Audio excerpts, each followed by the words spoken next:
Welcome to Causing the Effect, a podcast focused on the exploration of your mind, body, and For Davoust, spirit. what is up? Hello. How you doing over there in Ohio? Amazing. It's so beautiful right now. So what was like the start of your journey into kind of consciousness and hypnotherapy? Because that's always the intriguing question for me. Like, did this start recently, or was this something like you kind of felt was right, and you like, what did that look like? It's been a long journey, and I want to give you the really impactful parts. I will start by saying that my whole thing is freedom, self-sovereignty, self-trust, and like trusting your intuition, trusting spirit, trusting the universe. Like that is number one. And I'll tell you how I got there. I had a pretty abusive mom, and kind of, would have these violent outbursts and told me, that I was a burden and she didn't really want me and I was just a taker. And that caused a couple things. One, I felt like the world would be better off without me, because obviously I was taking from people just by existing. So I actually tried to take my own life a couple times pretty early on. So trigger warning, this is my story. I was a self-harmer. I did a lot of cutting, and that was because it was the only thing that I felt like I could control. It was the only way for me to kind of grasp at this sense of, this is a pain that I can control, that no one can tell me isn't real, because there was so much gaslighting going on and so much kind of invalidation. And it was really my way of like, I need something. Mm-hmm. The other thing that it led to was a series of extremely codependent relationships in which I felt like, my worth as a human being is what I can give to you, and is based on me being exactly what you want me to be.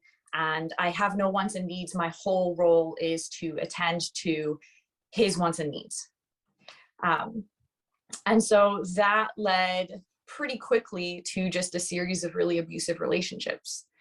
And while all of this abuse was going on, there was also this really strong spiritual part of me that remembers my past lives, always has, that has always felt this super deep connection to myself as an infinite being beyond this physical body.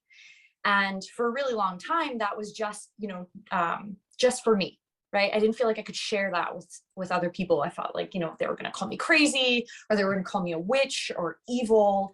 And so that was just for me. And my process of freedom, my journey of freedom began when I actually took the leap of faith to say, I'm going to trust my intuition over what anyone else is telling me I should do.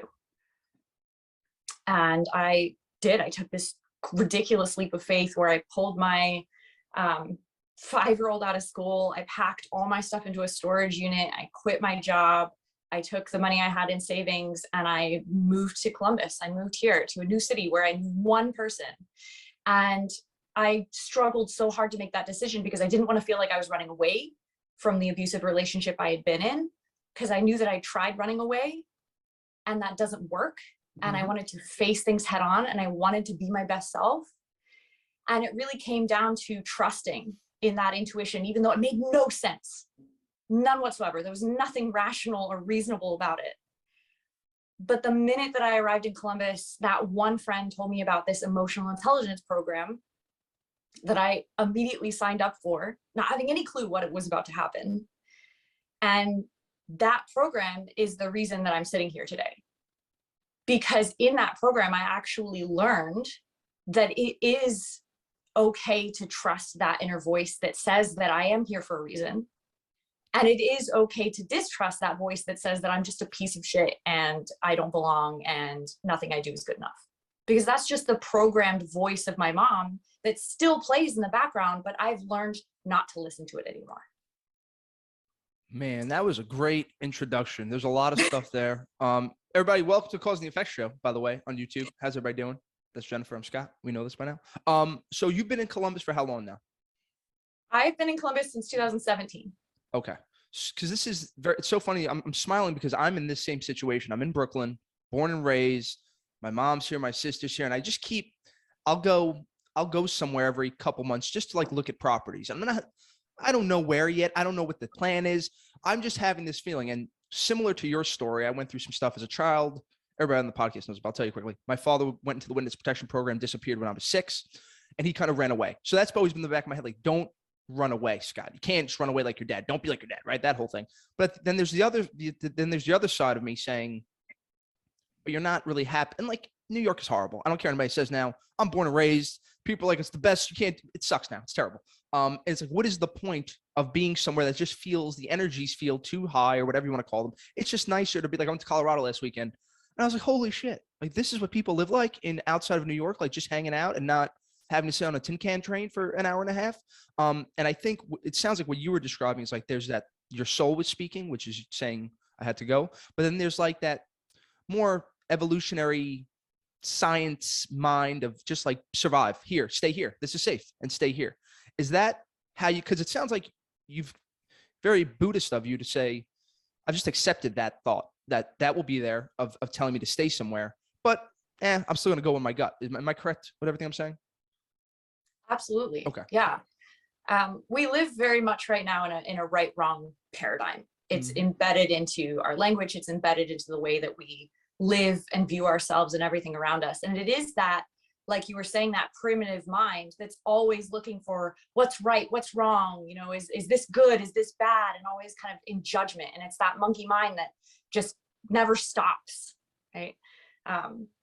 But there's something beyond that. There's so much intelligence and creativity and inspiration beyond that. And I would actually say that we don't have to judge something as better or worse or good or bad to make a different choice. We can just trust what we desire, actually. And I actually completely believe that our desires are divinely placed, that the universe itself desires that thing that you feel so called to and so drawn to naturally.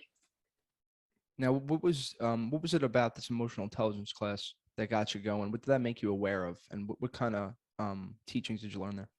Yeah. So the one I went to is here in Columbus. It's called the Next Level Center, Next Level Trainings. And there are different centers around, and it's had many different iterations, but it's the work of transformation, right? And it's this idea that we have an authentic self that is who we are when we're little kids, who we are when we're, 3 or 4, and we're just open and we're just joyful and we're just curious and we explore and we play. And then we have all of these points of view that essentially bury us about who we should be, who we can't be, what we can and can't do based on how old we are, based on our gender, based on our, what other people have told us. And all of those experiences of, parents leaving or treating us poorly create this system in our subconscious mind that is designed to keep us safe. And it's that voice, that inner critic that's constantly going because it's trying to protect us and it's trying to keep us from re-experiencing the hurts of the past. And so Next Level was about learning, they call it your rackets or the committee, right? Those voices, learning how to kind of distinguish between our authentic self and that stuff. Now, this is the issue I'm having, Jen. Now, COVID was the best thing ever. I'm sorry for people who passed away and all that stuff, but I was stuck here, never been happier. And it was so easy to quiet everything. We got deep into meditation. I felt like the way you were describing, this creative energy started coming through me. I started doing stand-up comedy. I don't know what, the podcast, everything. It was fantastic. And then you come back to the world and you got to go into work. You got to deal with people. And this is the issue some of my fans are having as well. Like, how do I balance this? Because for me, I don't want to have to run to a top of a mountain to have the peace. I don't want to have to get away from everybody every week and, go to another state or something.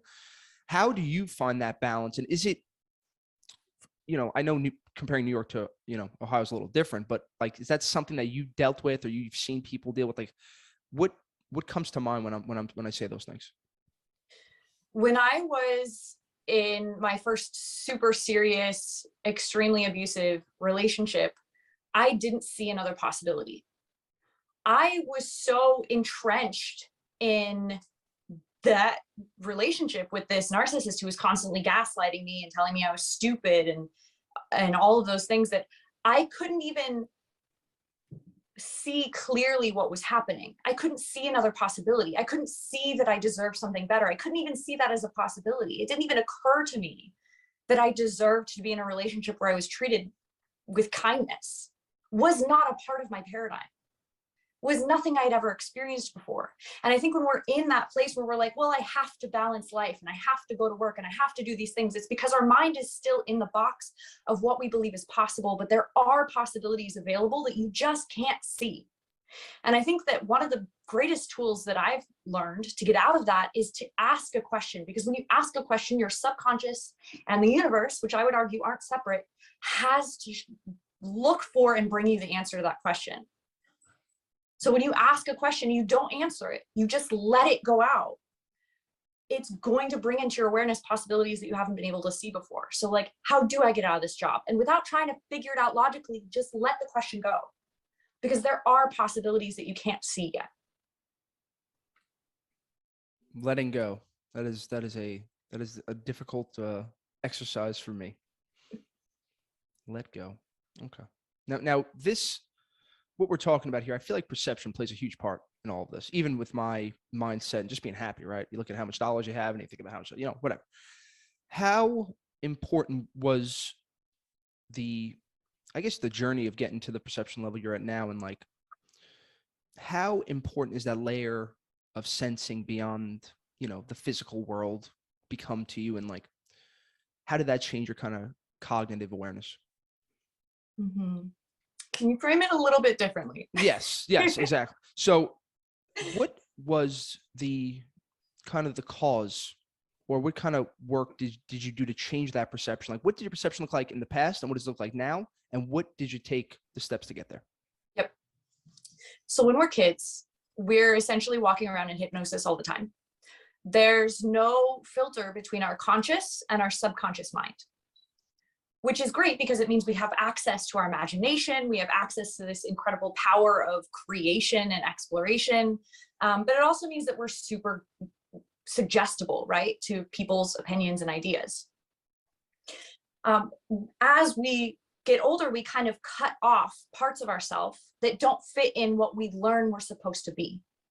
And that creates a separation between our conscious awareness and our subconscious mind. So you can be consciously thinking, I need to eat better, or I need to go to the gym, or I need to stop doing that, or I need to, right? But your actions don't always match. Have you noticed that? Mm-hmm. Absolutely. That's because our motivation is subconscious always.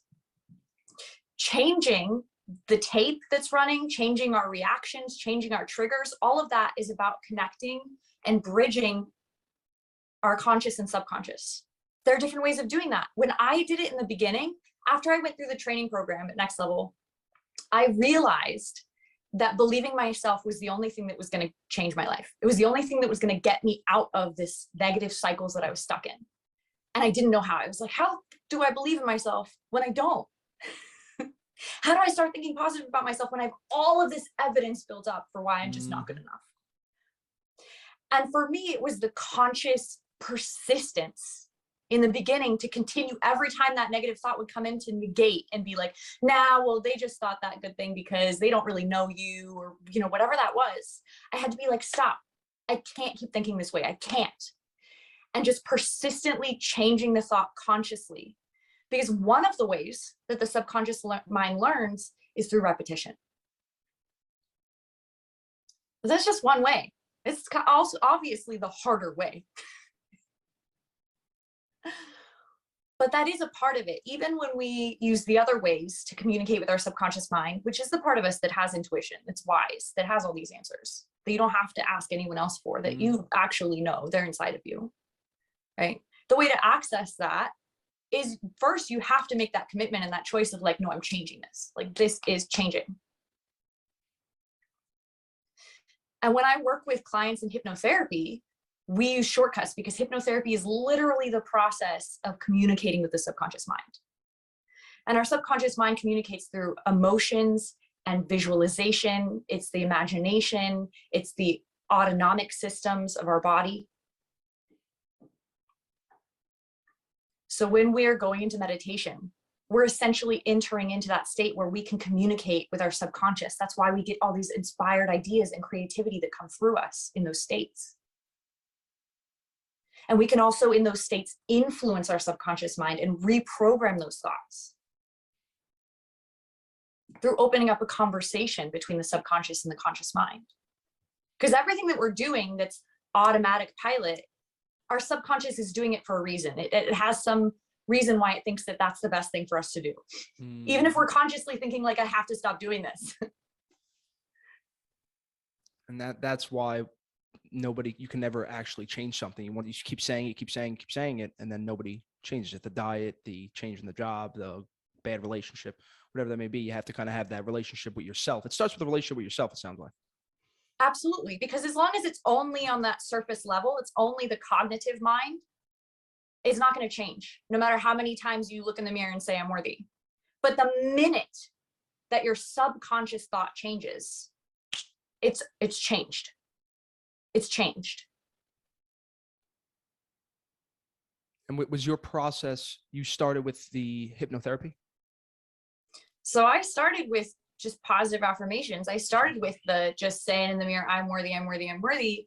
And like consistently, persistently interrupting the automatic pilot. And then I learned hypnosis, and I learned how to go deeper and how to actually talk with my subconscious mind and bring up the reasons that it had for what it was doing, to bring up the reason why it kept telling me I was a piece of shit, why it felt like it had to do that. And as soon as we bring that subconscious stuff up into our awareness, that's when we can change it. That's when we can be like, oh, now that I've opened this channel of communication between my conscious and subconscious mind, I can tell my subconscious like, oh, cool, thanks. I see why we were doing that. We don't have to do that anymore. Mm-hmm. Gotcha. And now the shadow work, because I know you're a proponent of that as well. Is that more of a side-by-side work to do with the hypnosis, or is that an actual part of hypnosis? I would call all of this shadow work, because to me, shadow work is any time that we are looking within from a place of curiosity and allowance rather than judgment. Shadow work is the integrating of all of the parts of us that we've rejected and suppressed and denied and judged, and seeing how they actually contribute to us and embracing them and bringing them into the light of our consciousness. Yeah, when you talk to people about this, it sounds relatively easy, but for me, it's been like one of the hardest things to do. Every time I get deep into some Carl Jung shadow work, it's just like Jesus Christmas. There's a lot to deal with in here, and I always end up kind of pushing away from it. Did you have a similar experience when you started? I honestly have been really blessed to always enjoy the darkness. I enjoy the depths. I enjoy the fact that we're capable of such intense emotions. There's something almost self-gratifying. There's something almost pleasurable, almost erotic about feeling the depths of emotion we're capable of. And I think that doesn't open up until we get just beyond that layer of judgment, that part of our mind that's like, you're wrong. If we can get just beyond that, then it opens up this like wellspring of receiving everything. Now, if somebody wanted to do this and start somewhere, would you suggest we start with the Tune Into You, your podcast? Yeah. Is that because I know it's meditation, but it's a mixture of, it's like a quasi meditation hypnotherapy style, it sounded like? Yes. Yeah. Beautiful. That's what I was digging.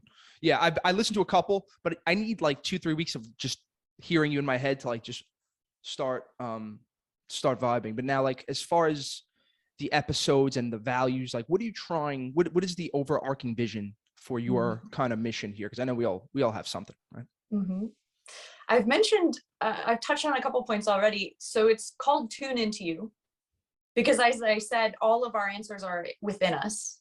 And when we connect really deeply within ourselves, that's where all of that comes forth. All of the wisdom that you need to direct your life in the most beautiful way is already there.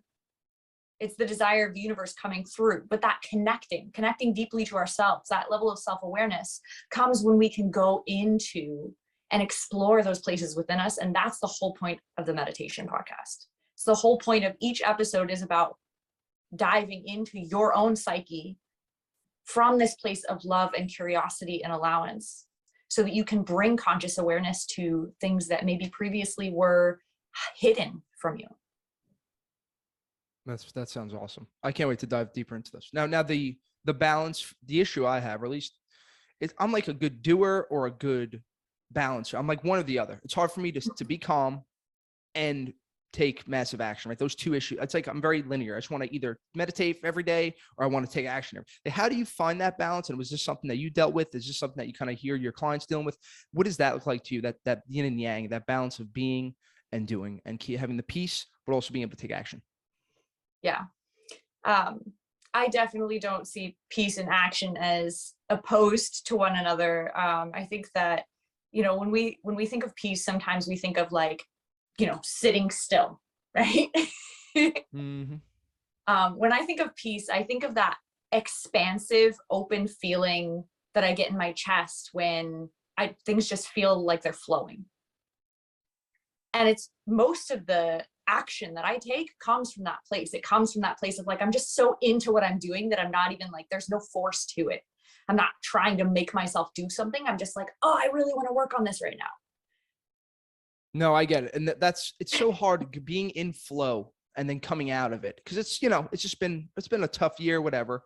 And I think people coming back to this world now, it's just like, well, now I've been getting this email that I'm overthinking a lot. I'm overthinking because I think you go from that flow state to that overthinking state. And that's just that seizes you up a little bit. I think the proponent of that for me, at least, was judgment, questioning yourself and judging.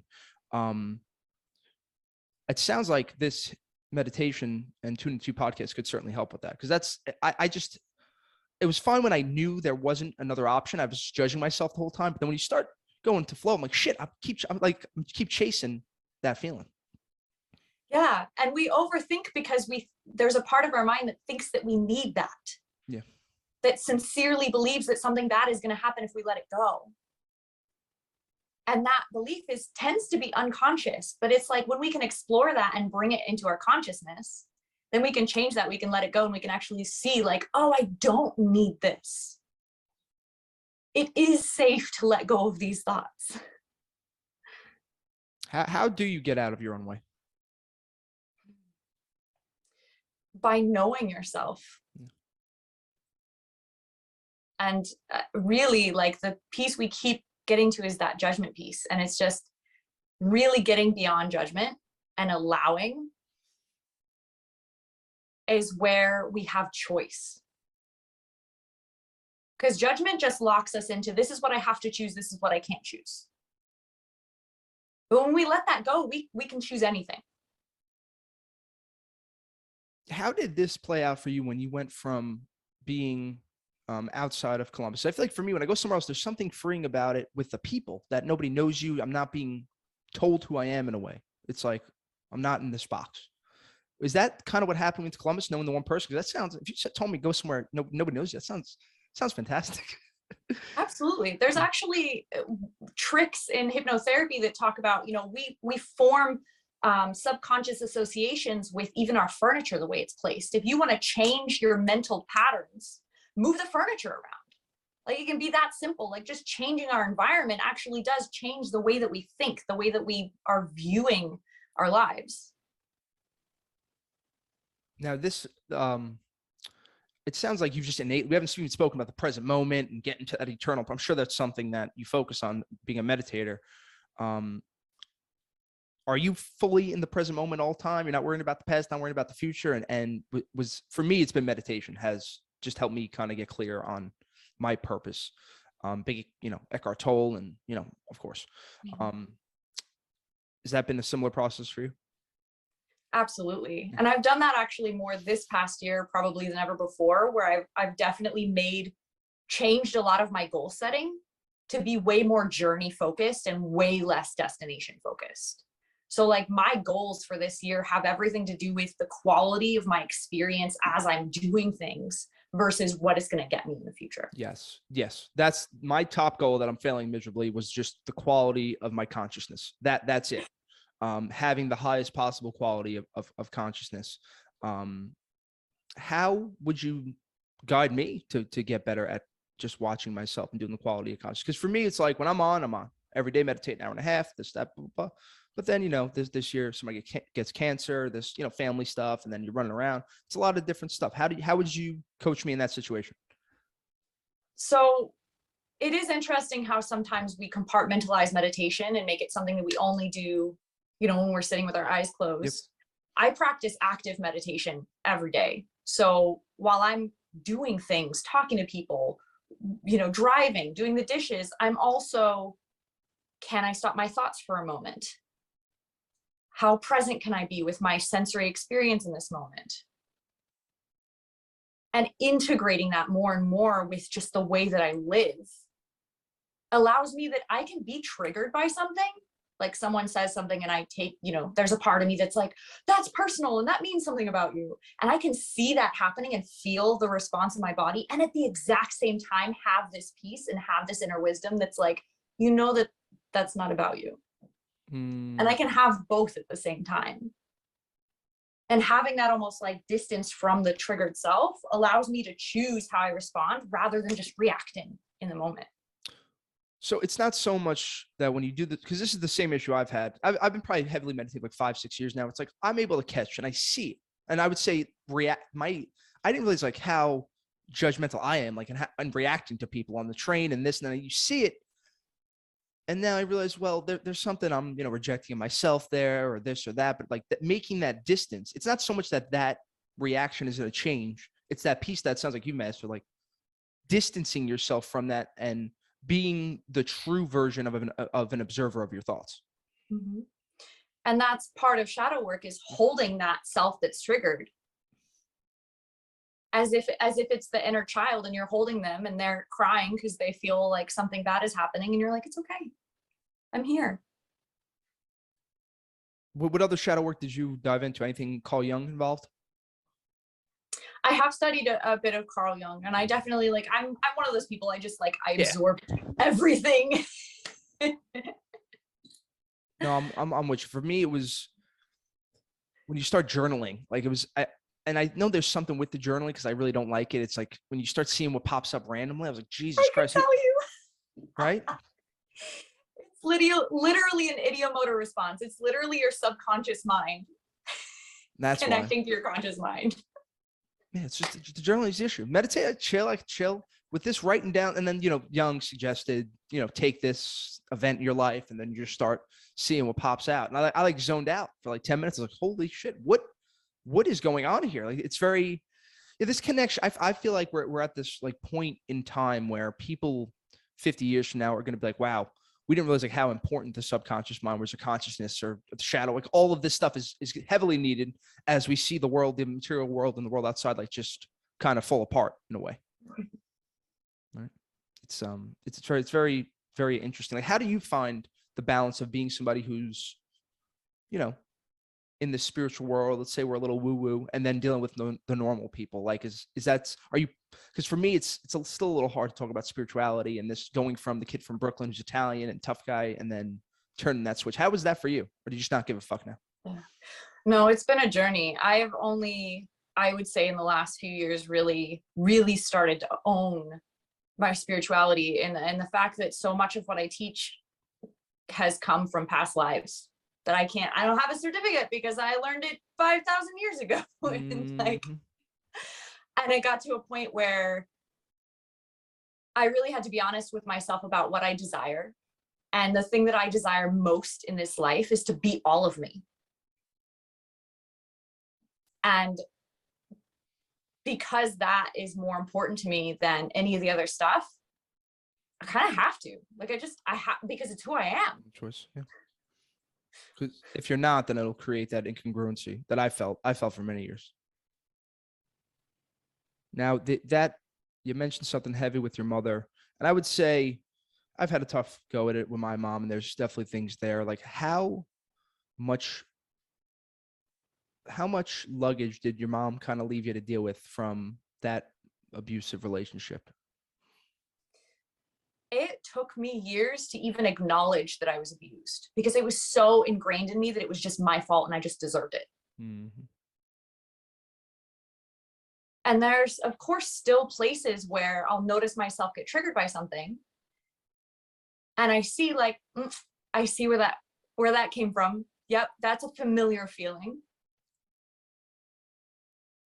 And again, it's like I'm literally imagine that I'm holding my inner child and she's crying, and I can feel her and be her, and at the same time be the peace of my infinite being holding her, saying it's okay.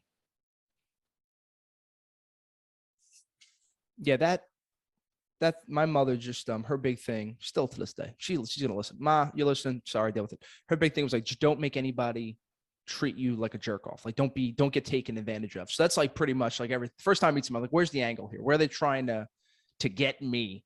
But if I'm taking the Jennifer Davoust approach, it would be that's the inner child. And just be inside, you really do have like a lot of awareness, because this is probably you're dealing with this all day. Certain things pop up saying, okay, this is how you were kind of conditioned. This is the way the subconscious is. We're not trying to change this, but as the observer, we are here to give that inner child, or whatever you want to call that person, a hug, and be able to have this inner dialogue with it. Man, this is good stuff. I'm going to try this out. This is cool. So you're not, and I like that you're not trying to say we're going to change you and we're going to fix it. You're going to never feel that again. You're saying, no, that's good. That's staying. Am I right in saying that this is going to stay? It's how to kind of cope with that on a deeper subconscious level. Yeah. It's like, if nothing was right and nothing was wrong, what would you choose? Jesus Christ. Nothing was right and nothing was wrong. In emotional feelings, or like in an activity or anything? All of it.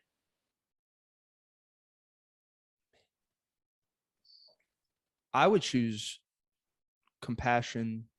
I would choose love. I would choose taking chances. I would choose everything I'm not scared of, honestly. For me, it's like, I can choose anything in the moment that's a contribution, even if it's like the wrong choice, because I'm not locking myself out of any of those choices by judging. So like, I can choose to let myself cry, because it's not wrong either. I had an experience. I was working on this idea of being an allowance and getting out of judgment of myself. And one day I was feeling kind of yucky. I was feeling kind of like funky, and I was like, oh, I don't feel the best right now. Like, I don't feel like fully myself. And I started to judge that. And I started to be like, oh, if I'm really this great spiritual teacher, then I should feel happy all the time. And then I was like, wait, but nothing's right, nothing's wrong. So I could choose to change this, or I could choose to sit in it. And in that moment, I was like, I'm gonna sit in it. And I literally sat on the couch and was like, I feel funky. And it was like the whole quality of that experience changed, because I wasn't judging it. It was just a choice. And it was like any second I could choose something else, because I wasn't judging it. It's when we judge something, then it's like, we can't, I'm gonna have to fix it. And then it's like, it won't change. Yeah, because it sounds like you've like removed yourself from the whole black and white world, the right and wrong. You like, but you've done that through the working on the subconscious and being able to, move in and out. Everything you're saying sounds simple, but it's obviously not, because this is the stuff we're kind of dealing with every day. Wow. That is very cool. Now, is this what you talk about in the new book at all? Yes. Okay. You could say it, because I know it's an F word. I'm not going to cuss. Fuck. I'm kidding. What is the name? What is the name of it, Jess? Yeah. So the book I have coming out is called Everything is Fucking Energy. Everything is fucking energy. I like that. And it is about getting out of the right wrong paradigm and getting into the place where you have total choice, total freedom, total allowance, and creation and play with the universe, which is what we're here for. Was that your first book? It is. How difficult was it to write? It's flowing. Like, it is just flowing. And it's because I made the commitment to myself that I wasn't going to force it was going to come through, or it wasn't going to come through. No attachment. And it's just flow. Damn, man. Yeah. Okay. So we're going to have Jennifer's going to come back on. Mark this down, everybody. This is happening in May, 6 months. And I'm going to try to be as detached from this whole world than Jen is. That's going to be my promise to you. How's that sound? So with your podcast, because I'm going to still do my meditation. Should I do, because I feel like if I start off my day with your podcast, it would probably make my own meditation way better, because I'm going to be even more released. Was that what you suggest, or doing it after my meditation? Yeah. So the first thing in the morning and last thing at night, as we're waking up and as we're falling asleep, we actually naturally pass through this stage of hypnosis. So it's a time that we're the most kind of receptive Mm-hmm. to communicating with the subconscious. So those are some of the best times that's why they say that's when you should meditate. Yeah. No, that sounds good. Jennifer, thank you so much for joining me. Everybody, please listen. I'm going to take this journey with me. We're going to do this. We're going to do like a check-in episode, so it'll be fun. And we can find all the links in the notes below. Jennifer, thank you so much. Absolutely. Thanks for having me. Of course. Everybody on YouTube, thank you guys so much for joining us. Do me a favor, click that like button, whatever that whole thing is, leave a review, subscribe, all that stuff. For people listening that have been with us for many years, thank you guys so much for all the support as always. That's it. Stay safe, stay positive, stay blessed. We'll talk to you later. Bye-bye. Bye.